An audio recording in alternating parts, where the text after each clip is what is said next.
Okay, this is the seventh talk on the Paramis. And just to recap, the first talk was on the Paramis as a whole, and you could call them the higher level personality, how we are as people as a result of spiritual practice, how the freedom works inside us and changes the territory of our personality. And the first talk was covering all of them together. The second was on the first parami, dana. Then there were two talks on the second parami, sila, or ethics and right action. And then there was a talk on renunciation, nekama, vitur. And the next one was on panya, or wisdom. And now we come to the fifth parami, virya, means energy. And I'd like to give the title to the talk, which is a quote from the Buddha, which is very much about the right energy for spiritual practice. The title is Crossing the Flood by not striving, but by not stopping. And it comes from a quote in one of the suttas where an amazing goddess actually a goddess that was lighting up the whole orchard where the monks were staying, approached the Buddha and said,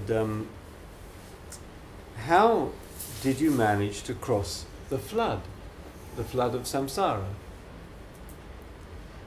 By not stopping, friend, and by not striving or straining, I crossed the flood. But how is it, dear sir, that by not halting and by not straining, you cross the flood? When I stopped, friend, then I sank. But when I struggled, then I got swept away. So in this way, friend, that by not stopping and by not struggling, I crossed the flood. And the comment was by the goddess, said, now I see someone who is fully quenched. Nibbana means quenching, means putting out the fire. Someone who's put out the fire completely, by not stopping and not struggling, has crossed over attachment to the world. So that's the kind of quality of energy that I want to explore together with you. So clearly we need effort and energy. Otherwise simply nothing happens. And the word virya, which is the word for energy, it's power. It's similar to power. It's a life force. It's come into the English language as a virility or a vital or virile, meaning almost a male power, but it means a force of life. And energy, and some effort, and it means we have to recruit, legayes, to recruit our energy for this project called liberation. It doesn't happen without energy. And mostly the issue is, for us, is often keeping the energy going. It has in it, in virya, a quality of sustaining the energy, maintaining the energy, so that the energy is not all a big burst of enthusiasm and then collapse. And we know that one. I think all of us know that one. big burst of enthusiasm and energy for this retreat or this thing, or getting up in the morning and feeling great, and then by the time the afternoon comes, we're already all collapsed, and after 100 emails or crying children or a complaining partner of ours bitching, all the energy disappears. So our problem is sustaining the energy and keeping it aliveness, and then directing the aliveness to our awareness, to our insight. So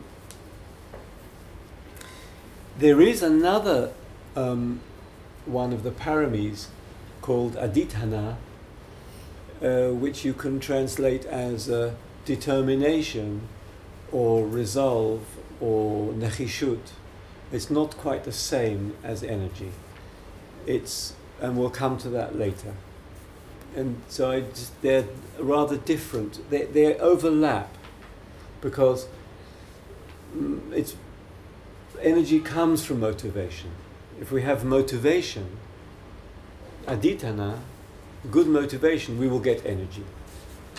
Someone, after the Dalai Lama was talking, I don't know if you heard him here when he came to visit Israel, but he did one session in the university, I was there, and he didn't stop talking for like 6 hours or 7 hours. I mean, just non-stop flow. And at another time, someone asked him, where do you get that energy from? And he said, it comes from the highest motivation. The highest motivation, basically compassion.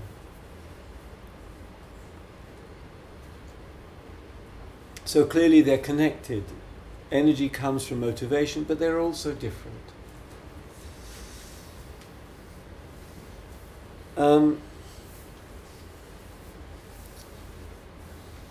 So we might experience that in a beginning, or in the simple sense, the energy is not very reliable.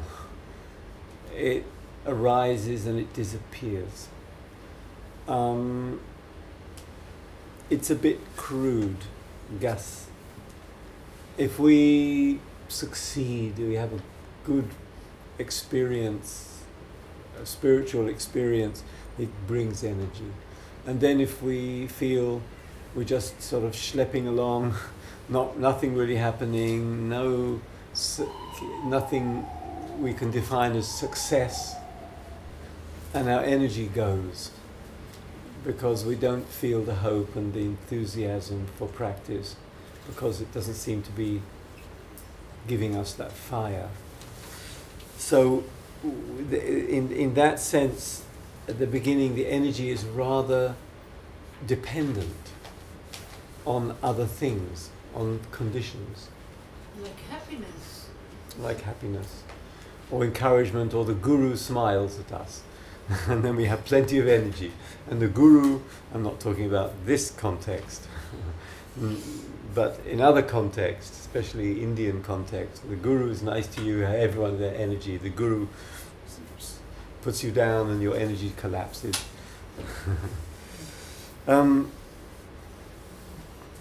So it's rather dependent, this energy in the beginning stages, and unreliable. And there is a lot of stories and kind of romantic stories in the tradition about heroic energy. The monks that decided that they would climb up a ladder to a rock high up, and then they threw the ladder down and said, we have to enlightenment or death.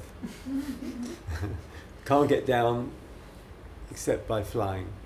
You have to be enlightened or dead. And there's lots of stories. Milarepa, you may know the story of Milarepa. It's a very beautiful story, a great Tibetan sage, how he had heroic energies, 30 years of working with stones and building and so on, and in non-stop in order to receive teachings. So we will find ourselves at the kind of beginning of the journey in quite a state of kind of zigzag with our energy, flip-flop. And we'll find good energy in a certain situation, we practice well,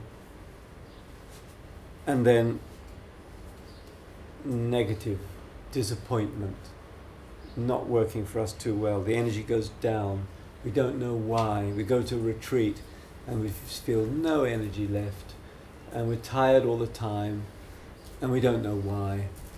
And so the energy kind of goes up and down, and it's not really in our control. And we can often feel we can't practice because we don't have energy for it. And a lot of people would say that, and all of us perhaps would say, "Oh, any energia, I can't be bothered with this. Any energia is there, just let me do something comfortable, have a good, don't know what, meal, and turn on the TV and forget the world, and I don't have energy for any of this stuff called the Dharma and, inner work. Too much for me, too tiring, and any energy." So we all have that voice in us. Not a surprise. We all have it. It's the voice of the self. It's the voice of conditioning. And sometimes it's very much lifestyle. Here is where energy is where lifestyle does affect us. I feel if I forget and have sweet things in the morning or evening, when I get tempted to have something sweet, a little bit too much sweet, then my energy can go crashing down after an hour or so, and I forget that it's just sugar. And so, biology affects energy, how we eat, if we take exercise, and how we live, and if we live without stress. Stress will take energy away. So there's another side to that, which is not. This is not the time to talk about that. I have had quite a lot of experience with, for example, with people who were quite sick, and they come and say, I really can't meditate. I'm taking morphine for cancer pain, or in other conditions of life of sickness and no real life energy. So how does one practice with no energy? And I think of course it's possible to practice. The practice doesn't depend on the experience of energy or no energy. The practice is practice with any condition that we're in. Everything is raw material for practice. So, homogenem, everything is homogenem for practice. So someone who is taking morphine and feeling dreamy, tired and spaced out, that's the experience to practice with. That's all. Or if you're really tired, you know that from retreats, sometimes you need to just feel the tiredness, the heaviness, the quality of it, not to judge it, but to explore what is this feeling of the hindrance of tiredness, the third hindrance. But the flip-flop, gradually as we keep practicing, this zigzag of good energy, tired energy, more energy, less energy, these waves begin to settle down, and we find ourselves more in the middle way, Derech HaEmsa. And actually the middle way, one of the best stories of the middle way is very much about virya, about energy.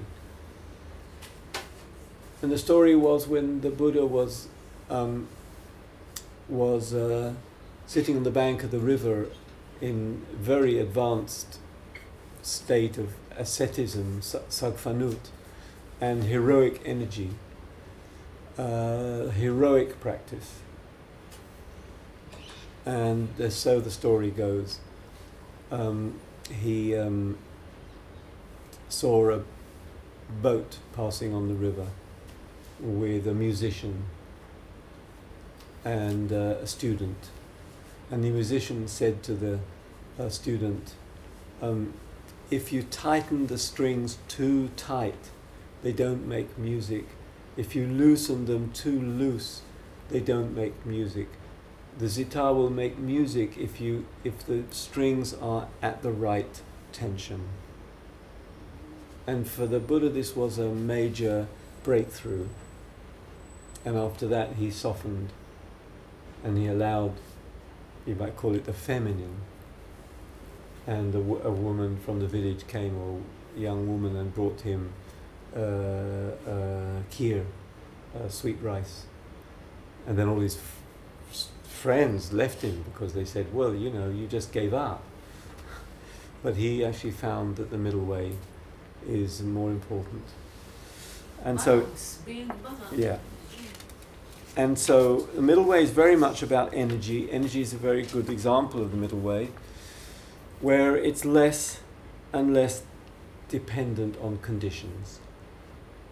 So conditions can change, our energy can go up and down, but because we're not really worried about it too much, we practice with low energy, we practice with high energy.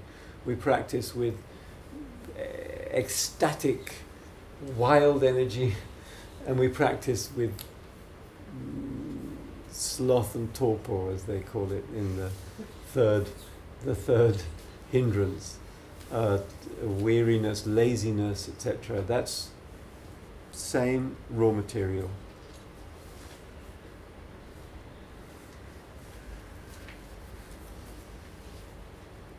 And there's something about, it's also, like everything, energy in us tells our story.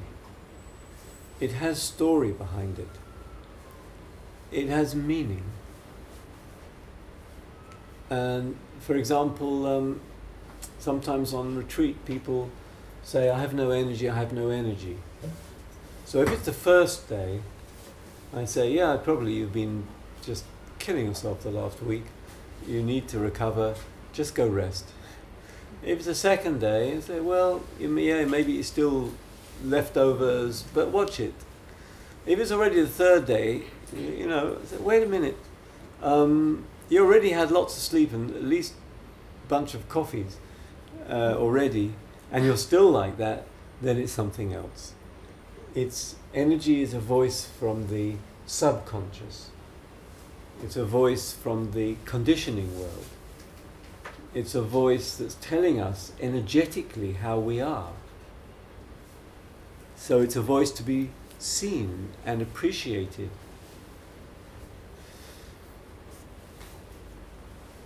How many of you recognize this? When you say ainli energia, it's actually a form of escape. It's actually a form of switching off. It means any energia bishvilze. I want to switch off. I can't face it. I can't deal with this. And sometimes it's totally unconscious or subconscious. It's not even the thought that I can't deal with this. It's the unconscious mind saying it's all too much. And then switching off happens on the energetic level. The energetic level is a level of mind-body. It's not just mind, it's not just body. So it has messages, the energy. It's meaning, it has meanings for us. And that's why it's a hindrance. One of the hindrances. Hindrances are qualities that are qualities of samsara, really, that working through the unconscious or subconscious mind. Agitation, isheket, or tiredness, switching off, or desire, or aversion. You know them. But they are kind of mind-body qualities to do with conditioning. And they hold us And we, in our practice, need to open them and look and see what they're saying. And so hindrance is always an invitation to open something that's coming up for us on the mind-body boundary, on the gvul, or on the shetach of bein mind, the body, in the area between the two.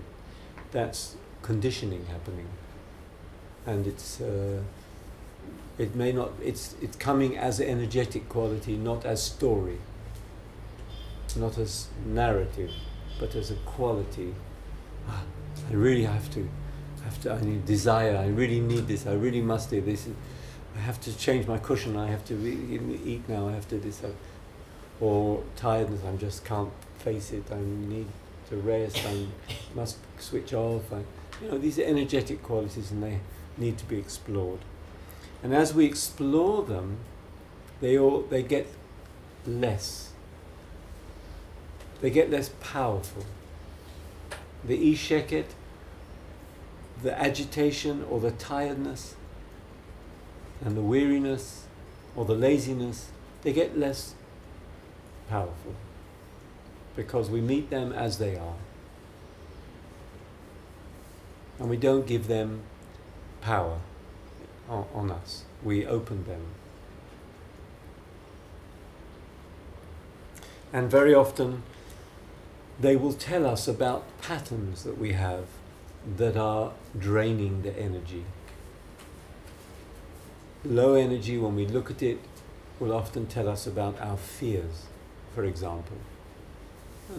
Just what I said before, I can't face this, switching off can be our fear.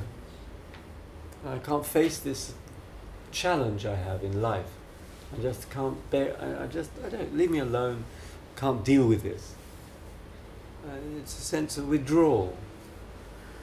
But we have to see that. Or denial. Hakasha can steal our energy. Or buried pain.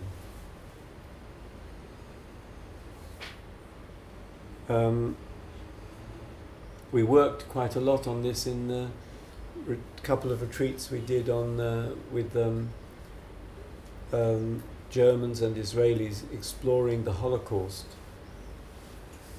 as a deep narrative that steals, that takes away from us life energy.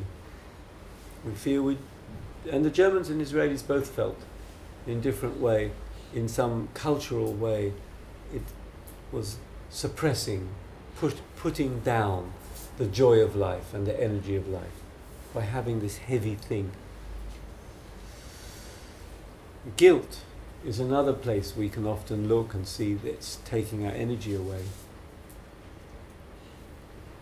I never forget that one time in one of the sessions we did bringing Israelis and Palestinians together in Nablus, in Shechem. The Israelis were, one or two of the Israelis were saying how guilty they felt at that time for the suffering of the Palestinians that they had to endure. And one Palestinian young guy said, your guilt doesn't help because it steals your energy. What we want from Israelis is Israelis with energy to make change, not Israelis that are guilty, that feel guilty and stay at home and feel bad. We want Israelis that have the courage and the energy to go out and make change and make our life easier. And the guilt doesn't help to do that. And it was quite an insightful comment from a Palestinian young guy. So these are things that we can see that drain our energy, patterns. Bikoret is another one, criticism. So a classic one, bikoretiyut. shiputiyut, on ourselves or on others. We don't even know it's happening, but it drains energy away, takes energy, steals the energy from us.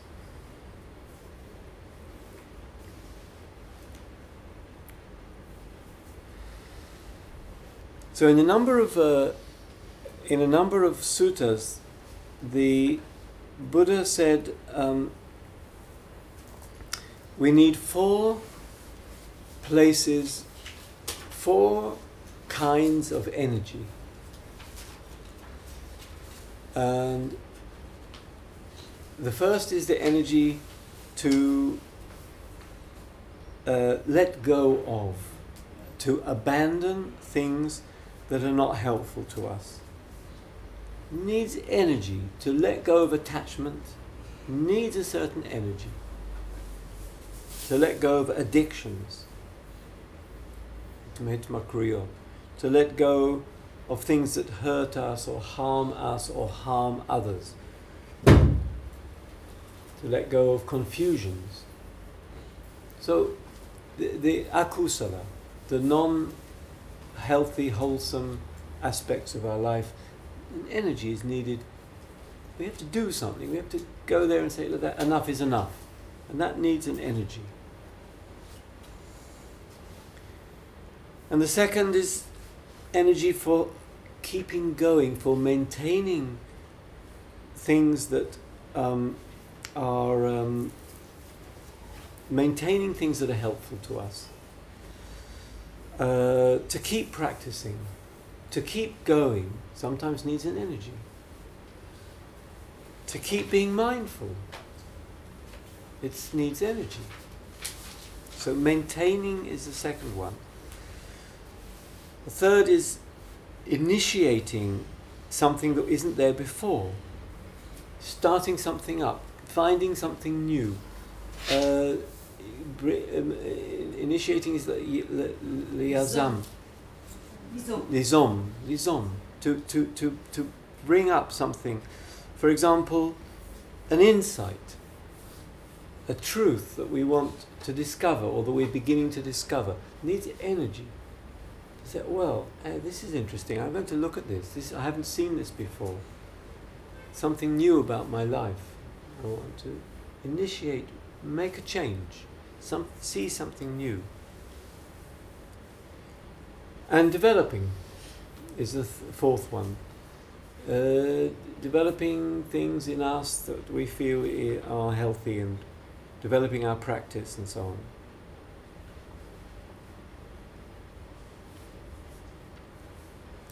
But as we practice, everything gets more subtle, more nuanced.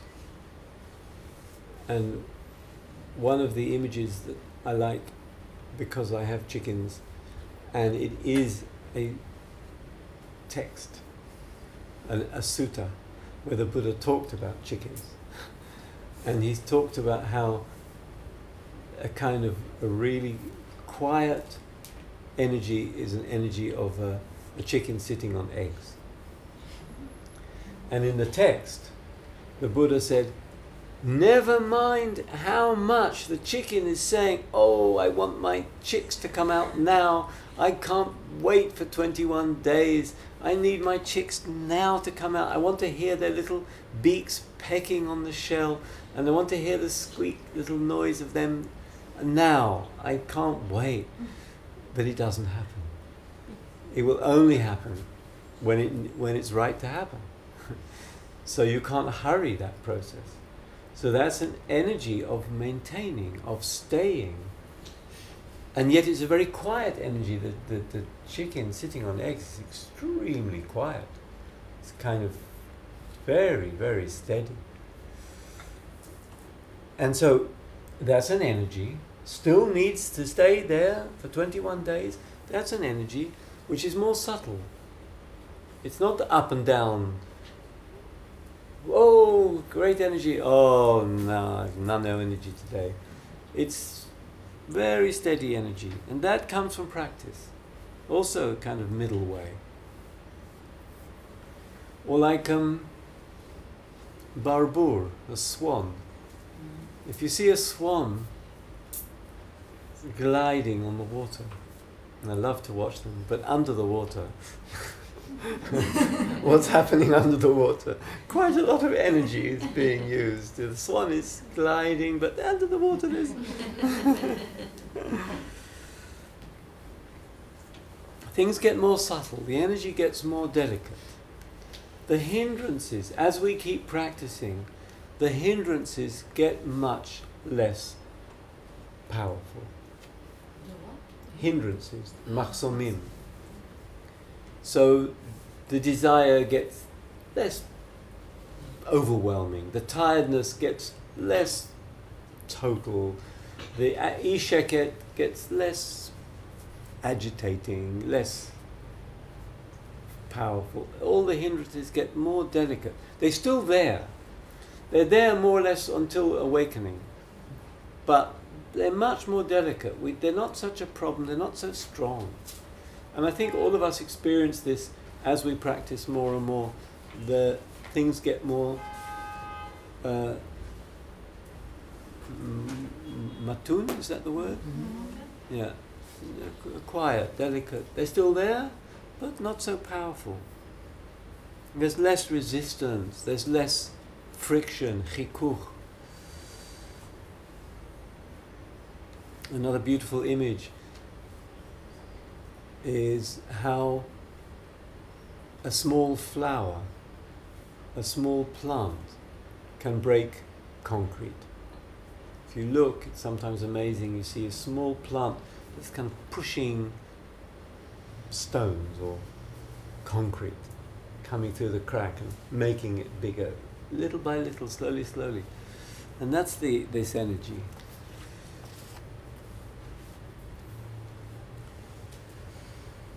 And slowly, slowly, the energy is developed in ways we don't control. And I mean, you were saying happiness. Happiness and joy, for example, brings energy. And we don't know how or why maybe, but the energy seems balanced. We don't feel collapsed, we not feel agitated. The day has its energy. We have, if you look at most really, I would say, long-term practitioners, whether they're monks or in the community or Dharma teachers, generally the energy is pretty balanced. They keep going. And a lot of that is because they're no longer busy with the struggle or the friction or the resistance, which is coming from conditioning. The conditioning is less, so the energy flows free. And so you find, certainly if you go to the East, you find these teachers, the heads of monasteries, that will just talk 6 hours like the Dalai Lama. And I certainly experienced that. I get up every morning at 5, and I'm still here today. I mean, here I am, after feeding my chickens and looking after things in Khalil and turning on the vegetable garden, and I'm here, traveling, and the train was... Sahar and I were on the train, and the train broke down. Okay, so the train broke down, we got out, we're hanging out, and going back, and I've been with grandchildren today already, and here I am. So the energy flows, and I feel that, the energy flows with less friction. I don't struggle against energy or to find energy. It's just happened by itself. It's not that I'm busy trying to find energy. It just somehow, the practice does it itself. And I think that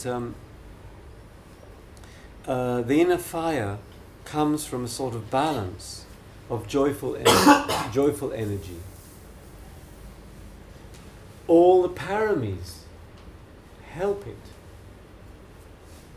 Because as you know, all the paramis help each other. So the energy of sila, right action in life, it's obvious that it's going to give you more energy. because less guilt, less regret, harata, less struggle, less judgment, less fear, or dana will give energy. The dana of giving and receiving will bring energy. It's a really joyful thing to give to somebody. If someone, you can be sitting around, but someone says, please help me, I really need help. Whoa, up you get. Because you really want to give, and that brings energy. Or equanimity. The balance will release energy. So energy is also coming from all the other paramis.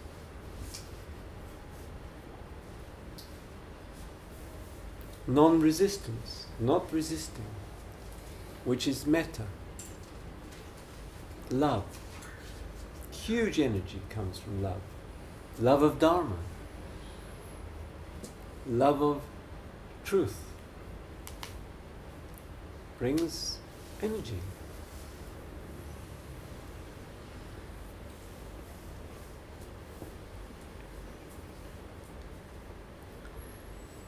And as I was saying before, there is also the most subtle level of all the paramis.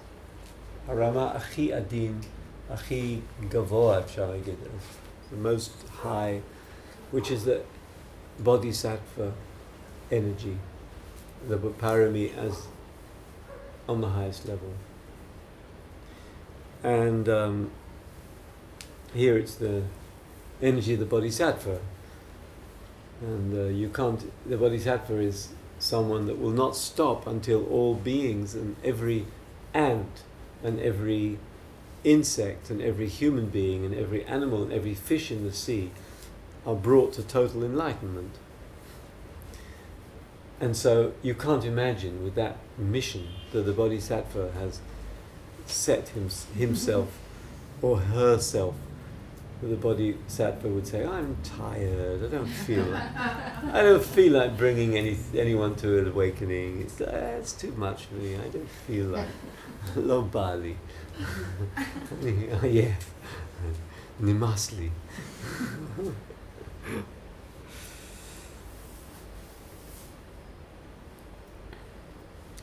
And I mean, you can just feel that the wisdom energy and compassion energy is kind of endless. It's kind of what? Endless. Ein sof. It just keeps flowing. It's so much a flow. The energy of compassion, of love, of wisdom is a flow. It's bigger than us. It's really the rhythm and the energy of the universe. It in a way doesn't belong to us anymore. I was trying to give a little hint of that in the meditation we did. The energy of life is not ours to use up. We may feel we use it up, but actually it runs through us. And that's the kind of dance, the energy of the, I don't know how to put it really, Dakinis. I mentioned Dakinis, I think, no? Mm-hmm. Yeah.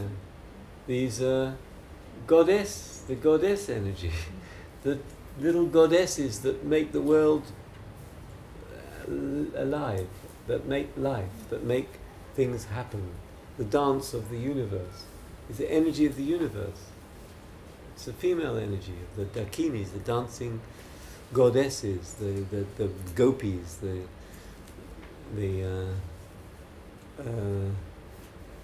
play. It doesn't have in it any measuring. It doesn't have in it depending on any goal. You can't imagine that the bodhisattva is saying, I'll only keep going if I have proof that I've enlightened another 10 people or another 10 fish. You know, it doesn't have any measuring in it.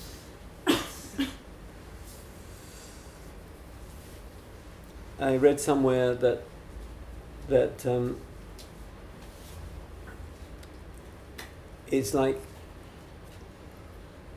the